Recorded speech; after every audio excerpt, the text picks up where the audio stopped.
الحمد للہ رب العالمین والصلاة والسلام علی سید المرسلین اما بعد فاعوذ باللہ من الشیطان الرجیم بسم اللہ الرحمن الرحیم۔ آج الحمدللہ ہم آیت نمبر 109 پہ ہیں اور یہاں سے آغاز کرتے ہیں۔ السلام علیکم ورحمۃ اللہ وبرکاتہ۔ تلاوت قرآن پاک کی جانب بڑھتے ہیں۔ وَدَّ كَثِيرٌ مِّنْ أَهْلِ الْكِتَابِ لَوْ يَرُدُّونَكُم مِّن بَعْدِ إِيمَانِكُمْ كُفَّارًا حَسَدًا مِّنْ عِندِ أَنفُسِهِم مِّن بَعْدِ مَا تَبَيَّنَ لَهُمُ الْحَقُّ فَاعْفُوا وَاصْفَحُوا حَتَّى يَأْتِيَ اللَّهُ بِأَمْرِهِ إِنَّ اللَّهَ عَلَىٰ كُلِّ شَيْءٍ قَدِيرٌ۔ ترجمہ: بہت سے اہل کتاب اپنے دل کی جلن سے یہ چاہتے ہیں کہ ایمان لانے کے بعد تم کو پھر کافر بنا دیں، حالانکہ ان پر حق ظاہر ہو چکا ہے، تو تم معاف کر دو اور درگزر کرو یہاں تک کہ خدا اپنا دوسرا حکم بھیجے، بے شک خدا ہر بات پر قادر ہے۔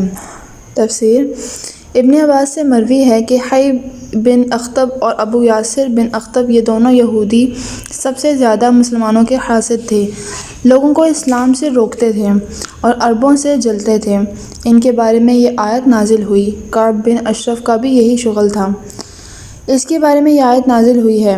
یہ بھی یہودی تھا اور اپنے شعروں میں حضرت محمد مصطفیٰ صلی اللہ تعالیٰ علیہ وآلہ وسلم کی ہجو کیا کرتا تھا، گو کہ ان کی کتاب میں آپ صلی اللہ تعالیٰ علیہ وآلہ وسلم کی تصدیق موجود تھی، اور یہ بخوبی حضرت محمد مصطفیٰ صلی اللہ تعالیٰ علیہ وآلہ وسلم کی صفتیں بھی جانتے تھے اور آپ کو اچھی طرح پہچانتے تھے۔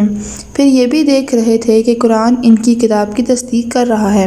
ایک امی اور ان پڑھ وہ کتاب پڑھتا ہے جو سراسر معجزہ ہے، لیکن صرف حسد کی بنا پر کہ یہ عرب میں آپ کیوں مبعوث ہوئے، کفر و افکار پر آمادہ ہو گئے، بلکہ اور لوگوں کو بھی بہکانا شروع کر دیا۔ پس اللہ تعالیٰ نے مومنوں کو حکم دیا کہ تم درگزر کرتے رہو اور اللہ تعالیٰ کے حکم کا اور اس کے فیصلے کا انتظار کرو۔ جیسے اور جگہ فرمایا، تمہیں مشرکوں اور اہل کتاب سے بہت کڑوی باتیں سننی پڑیں گی، مگر بعد میں حکم نازل فرما دیا کہ ان مشرکین سے اب دب کر نہ رہو، ان سے لڑائی کرنے کی تمہیں اجازت ہے۔ حضرت اسامہ بن زید کہتے ہیں کہ آپ صلی اللہ تعالیٰ علیہ وآلہ وسلم اور آپ کے اصحاب مشرکین اور اہل کتاب سے درگزر کرتے تھے اور ان کی ایذا اور تکلیف سہتے تھے اور اس آیت پر عمل پیرا تھے، یہاں تک کہ دوسری آیتیں اتریں اور یہ حکم ہٹ گیا۔ اب ان سے بدلہ لینے اور اپنا بچاؤ کرنے کا حکم ملا، اور پہلی ہی لڑائی جو بدر کے میدان میں ہوئی، اس میں کفار کو شکست ہوئی اور ان کے بڑے بڑے سرداروں کی لاشیں میدان میں بچھ گئیں۔ پھر مومنوں کو رغبت دلائی جاتی ہے کہ تم نماز اور زکوٰۃ وغیرہ کی حفاظت کرو، یہ تمہیں آخرت کے عذابوں سے بچانے کے علاوہ دنیا میں بھی غلبہ اور نصرت دے گی۔ پھر فرمایا کہ اللہ تعالیٰ تمہارے اعمال سے غافل نہیں، ہر نیک اور بد عمل کا بدلہ دونوں جہاں میں دیا جائے گا، اس سے کوئی چھوٹا بڑا، چھپا کھلا، اچھا یا برا عمل پوشیدہ نہیں ہے۔ یہ اس لیے فرمایا گیا کہ لوگ اطاعت کی طرف توجہ دیں اور نافرمانی سے بچیں۔ مبصر کے بدلے بصیر کہا، جیسے مبدع کے بدلے بدیع اور مولم کے بدلے علیم۔ ایک حدیث میں ہے کہ آپ صلی اللہ تعالیٰ علیہ وآلہ وسلم اس آیت میں سمیع البصیر پڑھتے تھے اور فرماتے تھے کہ اللہ تعالیٰ ہر چیز کو دیکھتا ہے۔ وَأَقِیمُوا الصَّلَاةَ وَآتُوا الزَّکَاةَ وَمَا تُقَدِّمُوا لِأَنفُسِکُم مِّن خَیْرٍ تَجِدُوهُ عِندَ اللَّهِ إِنَّ اللَّهَ بِمَا تَعْمَلُونَ بَصِیرٌ۔ ترجمہ: تم نمازیں قائم رکھو اور زکوٰۃ دیتے رہا کرو، اور جو کچھ بھلائی تم اپنے لیے آگے بھیجو گے سب کچھ اللہ کے پاس پا لو گے، بے شک اللہ تعالیٰ تمہارے اعمال کو خوب دیکھ رہا ہے۔ اس آیت کی تفسیر بہت ہی مختصر اور آسان ہے کہ جہاں جہاں اللہ تعالیٰ نے قرآن کریم میں نماز کا حکم دیا، ساتھ ہی ساتھ ہمیں زکوٰۃ ادا کرنے کی بھی تاکید کی گئی، اور جو بھی ہم اعمال اس دنیا میں کریں گے، چاہے وہ اچھے ہوں یا برے ہوں، ان کا اجر ہمیں آخرت میں ضرور دیا جائے گا۔ اگر اعمال اچھے ہوں گے تو اجر بھی اچھا ملے گا، ان کا صلہ ہمیں اچھا دیا جائے گا، اور اگر اعمال اس کے برعکس ہوں گے تو ان کا اجر بھی ان کے برعکس ہی دیا جائے گا۔ لہٰذا اجر کا اچھا ہونا یا برا ہونا ہمارے اعمال پر ڈیپینڈ کرتا ہے، اور اللہ تعالی ہمارے ہر چھوٹے سے چھوٹے عمل سے بھی واقف ہے۔ وَقَالُوا لَن يَدْخُلَ الْجَنَّةَ إِلَّا مَنْ كَانَ هُودًا أَوْ نَصَارَىٰ تِلْكَ أَمَانِيُّهُمْ قُلْ هَاتُوا بُرْهَانَكُمْ إِن كُنتُمْ صَادِقِينَ۔ ترجمہ، یہ کہتے ہیں کہ جنت میں یہود اور نصارہ کے سوا کوئی نہ جائے گا، یہ صرف ان کی آرزوئیں ہیں۔ ان سے کہو کہ اگر تم سچے ہو تو کوئی دلیل تو پیش کرو۔ تفسیر، یعنی یہودی کہتے ہیں کہ صرف یہودی جنت میں جائیں گے، اور عیسائی کہتے ہیں کہ عیسائی جنت میں جائیں گے۔ دراصل اس آیت میں یہودیوں اور نصرانیوں کے غرور کا بیان ہو رہا ہے کہ وہ اپنے سوا کسی کو کچھ بھی نہیں سمجھتے تھے، اور صاف کہتے ہیں کہ ہمارے سوا جنت میں کوئی بھی نہیں جائے گا۔ سورہ مائدہ میں ان کا ایک قول بھی بیان ہوا ہے کہ ہم اللہ تعالیٰ کی اولاد اور اس کے محبوب ہیں، نعوذ باللہ، جس کے جواب میں قرآن کریم نے کہا کہ پھر تم پر قیامت کے دن عذاب کیوں ہوگا۔ اسی طرح کے مفہوم کا بیان پہلے بھی گزرا ہے کہ ان کا دعویٰ یہ بھی تھا کہ ہم چند دن جہنم میں رہیں گے، جس کے جواب میں ارشاد باری ہوا کہ یہ دعویٰ بھی محض بے دلیل ہے۔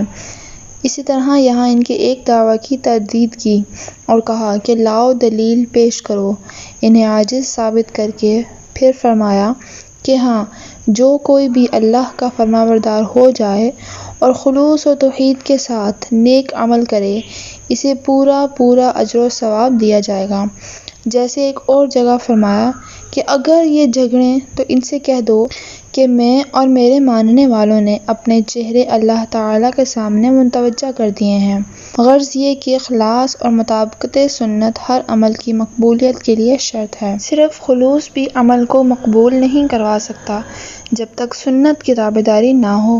حدیث شریف میں ہے کہ جو شخص ایسا عمل کرے جس پر ہمارا حکم نہ ہو وہ مردود ہے، پس رہبانیت کا عمل کو خلوص پر مبنی ہو لیکن تاہم اتباع سنت نہ ہونے کی وجہ سے وہ مردود ہے۔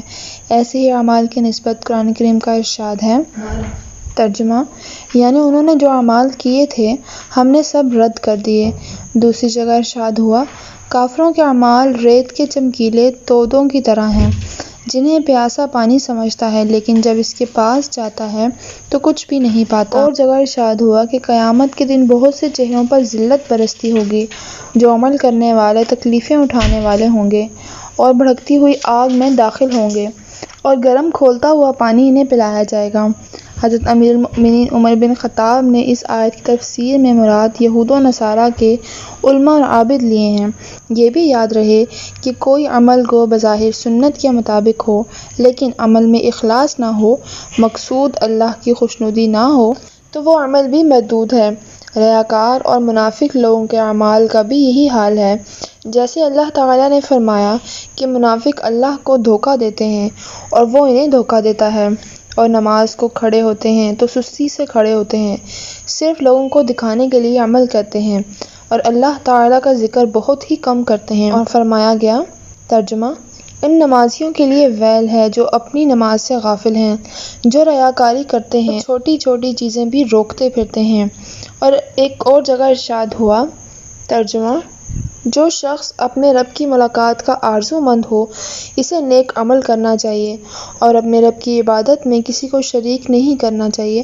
پھر فرمایا کہ انہیں ان کا رب اجر دے گا اور ڈر خوف سے بچائے رکھے گا، آخرت میں انہیں ڈر نہیں ہوگا اور دنیا کے چھوڑنے کا انہیں ملال نہیں ہوگا۔ پھر یہود و نصارہ کی آپس کی بغض اور عداوت کا ذکر فرمایا۔ نجران کے نصرانیوں کا وفد جب نبی کریم صلی اللہ تعالی علیہ وآلہ وسلم کے پاس آیا تو ان کے پاس یہودیوں کے علماء بھی آئے۔ اس وقت ان لوگوں نے انہیں اور انہوں نے ان کو گمراہ بتایا، حالانکہ دونوں اہل کتاب ہیں۔ تورات میں انجیل کی تصدیق اور انجیل میں تورات کی تصدیق موجود ہے۔ پھر ان کا یہ قول کس قدر لغو ہے۔ اگلے یہود و نصارہ دین حق پر قائم تھے، لیکن پھر بدعتوں اور فتنہ پردازیوں کی وجہ سے دین ان سے چھن گیا۔ اب نہ یہود ہدایت پر تھے نہ نصرانی۔ پھر فرمایا کہ نہ جاننے والوں نے بھی اسی طرح کیا، اس میں بھی اشارہ انہی کی طرف ہے۔ اور بعض نے کہا مراد اس سے یہود و نصارہ سے پہلے کے لوگ ہیں، بعض کہتے ہیں کہ عرب لوگ مراد ہیں۔ امام ابن جریر اس سے عام لوگ مراد لیتے ہیں، گویا سب شامل ہیں اور یہی ٹھیک ہے، واللہ اعلم۔ پھر فرمایا کہ اختلاف کا فیصلہ قیامت کو خود اللہ تعالیٰ کریں گے، جس دن کوئی ظلم اور زور نہیں ہوگا، اور یہی مضمون دوسری جگہ بھی آیا ہے۔ سورہ حج میں ارشاد ہوتا ہے، یعنی مومنوں، یہودیوں، صابئیوں، نصرانیوں، مجوسیوں اور مشرکوں میں قیامت کے دن اللہ تعالیٰ فیصلہ فرمائے گا۔ اللہ تعالیٰ ہر چیز پر گواہ اور موجود ہے۔